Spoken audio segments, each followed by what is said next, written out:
Good day everyone, I am Maria Francia Custudio Cuba from BSE2K, reporting or discussing about the literary piece of Dr. Jose Rizal, the Noli Me Tangere. Now, Noli Me Tangere is a novel written by Dr. Jose Rizal, a national hero of the Philippines.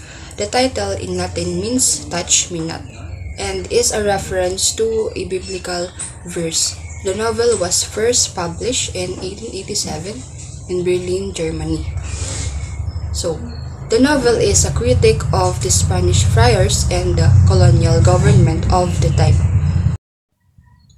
The story is set in the 19th century and paints a picture of the societal issues and corruption in the Spanish colonial regime.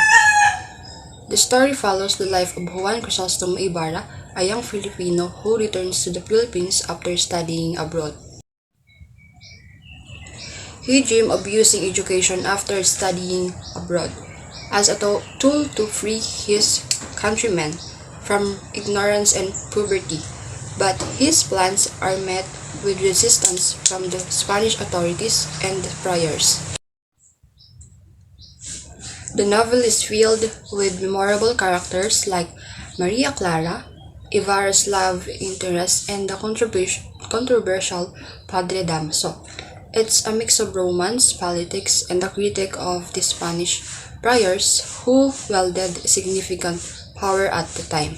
So Ibarra's love interest, who is the epitome of the ideal Filipino woman during that era, and Padre Damaso, a Spanish friar who represents the corruption and abuse of the church.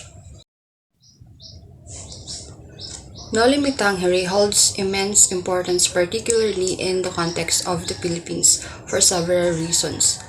The historical significance. The novel was instrumental in creating a sense of national identity among Filipinos during the Spanish colonial period. It exposed the abuses and corruption of the colonial government in the church, which sparked a sense of nationalism among the people. The cultural impact.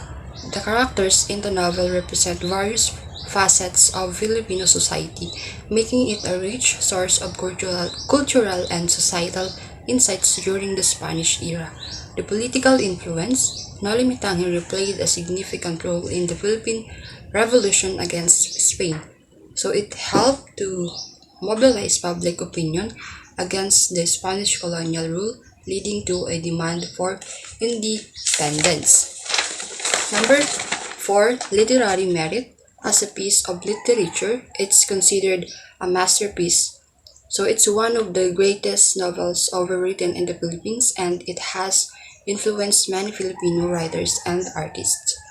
The educational value. The novel is a staple in Filipino education, studied in high schools and colleges. It helps students understand their history and the sacrifices made by their ancestors for the freedom they enjoy today. So here are some messages conveyed in the novel. The exposure of colonial abuses, critique of the church, call for social reform, nationalism and identity, hope for change.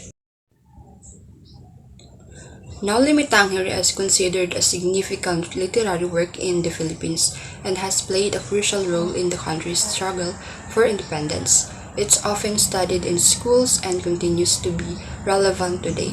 So in essence, Noli Me Tangere is more than just a novel. It's a symbol of the Filipino struggle for independence and a testament to the power of literature in shaping a nation's history.